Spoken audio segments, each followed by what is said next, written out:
Précédemment, nous avons vu que dans le Nouveau Testament, particulièrement dans les évangiles, les actes des apôtres et puis dans les épîtres, le disciple est présenté d'une certaine façon. Mais maintenant, ce que nous allons faire, c'est de voir de façon particulière la notion du disciple, ou si vous voulez, la formation même du disciple. Il faudrait aussi ajouter que lorsque nous avons vu récemment, il est ressorti que certains spécialistes disent que l'évangile de Matthieu peut être considéré comme un manuel de formation du disciple. Et c'est pour cela que nous allons nous focaliser sur Matthieu maintenant. D'abord, nous avons vu dans le monde comment est-ce que le disciple et sa formation sont présentés. Ensuite, nous sommes allés dans l'Ancien Testament pour voir comment est présenté le disciple et sa formation. Et maintenant, nous sommes venus voir généralement dans le Nouveau Testament comment le disciple est présenté. Et maintenant, nous allons aller beaucoup plus particulièrement dans le livre de Matthieu pour faire ressortir différents éléments qui vont nous expliquer quelle place l'impératif missionnaire réserve à la formation des disciples. Nous allons donc lire Matthieu 28, 19 au verset 20. L'une des choses dont nous tous nous sommes d'accord, c'est la mission, la grande commission ou l'impératif missionnaire de Matthieu 28. Beaucoup de chrétiens donc, sont d'accord pour dire qu'en effet, cette partie est importante pour la vie de l'Église. Commençons la lecture à partir du verset 18. Jésus, s'étant approché, leur parla ainsi. Tout pouvoir m'a été donné dans le ciel et sur la terre. Allez, faites de toutes les nations des disciples, les baptisant au nom du Père, du Fils et du Saint-Esprit, et enseignez-leur à observer tout ce que je vous ai prescrit. Et voici, je suis avec vous tous les jours, jusqu'à la fin du monde. Ce texte peut se présenter en 4 parties. La première partie nous montre l'apparition du ressuscité. La deuxième partie nous montre la révélation de l'autorité du Christ ressuscité. La troisième partie nous montre l'ordre de mission aux disciples. Et la dernière partie, la promesse d'assistance dans la mission. Alors nous allons relever quelques éléments importants de ce passage pour nous faire comprendre comment l'impératif missionnaire voit le disciple. Au verset 18, il est ressorti l'un des personnages importants de ce texte, Jésus. Jésus est celui-là qui vient au milieu des siens. C'est en quelque sorte l'Emmanuel, Dieu avec nous. C'est ce qui est ressorti, n'est-ce pas, de la promesse qui avait été donnée. Jésus vient donc à la rencontre des disciples sur, bien sûr, cette montagne. Et quand Jésus s'approche des disciples, il prend la parole. Il prend la parole sur cette montagne pour leur transmettre ses dernières instructions. Et en Afrique, nous savons ce que valent les dernières paroles d'une personne. Alors c'est pourquoi l'impératif missionnaire est très important dans l'Église. Mais la chose, c'est de savoir, est-ce qu'il dit quelque chose du disciple?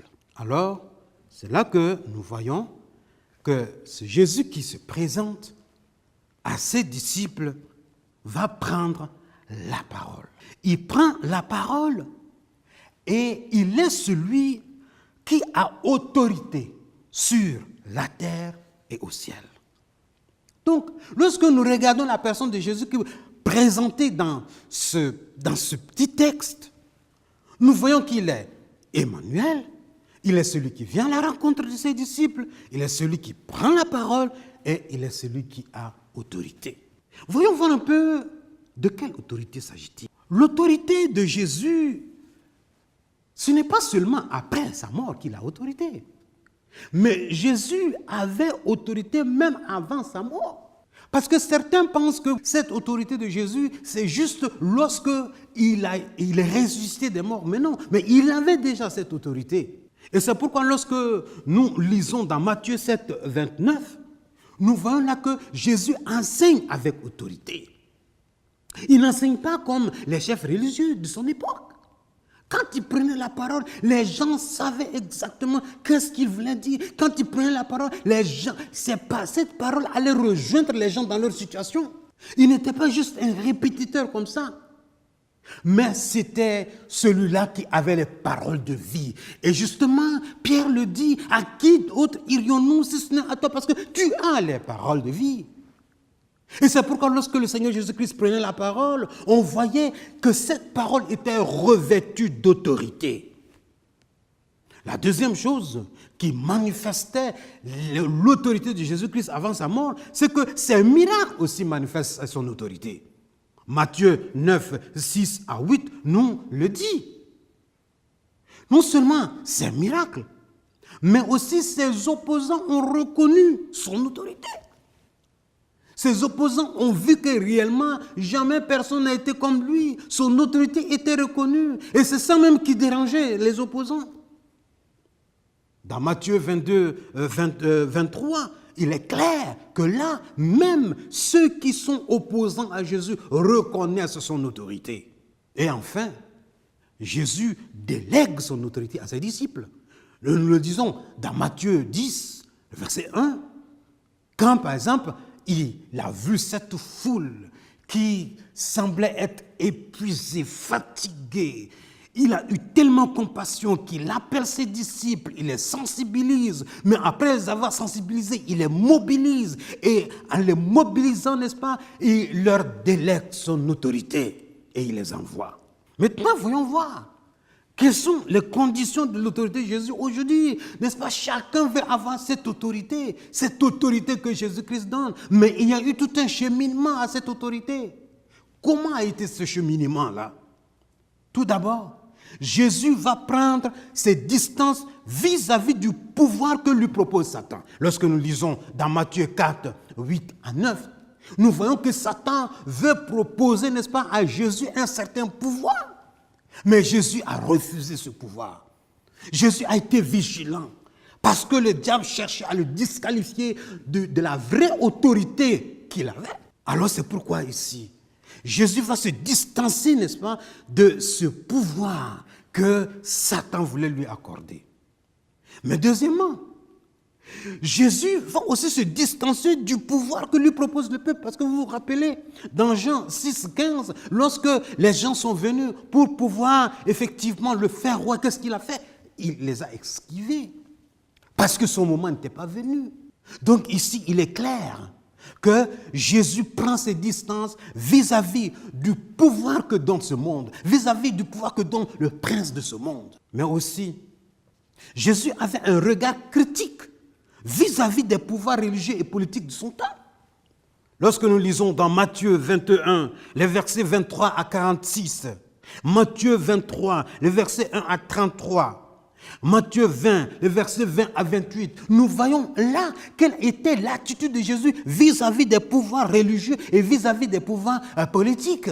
Les pouvoirs religieux pensaient que oui, Jésus étant venu, lui étant, le Messie, il devrait en principe être d'accord avec eux. Il devrait marcher avec eux. Mais Jésus s'est distancé de tout ça. Jésus avait un regard critique vis-à-vis de ce pouvoir religieux de son époque, mais aussi du pouvoir politique. Et c'est un exemple qu'il donne aux disciples. Être prudent vis-à-vis de ces pouvoirs. Tout pouvoir, qu'il soit religieux, qu'il soit politique, peut facilement être un danger pour le disciple. Et ce n'est pas ce pouvoir, comme on appelle, ce pouvoir tel que le monde le veut, que Jésus veut pour son disciple. Alors, il vient, son attitude justement vis-à-vis de Satan, vis-à-vis des pouvoirs religieux, vis-à-vis des pouvoirs politiques, cette attitude va l'entraîner à la condamnation. Les uns et les autres voulaient la voir. Les uns et les autres voulaient que, oui, il soit d'accord avec eux. Mais il n'était pas venu pour ça.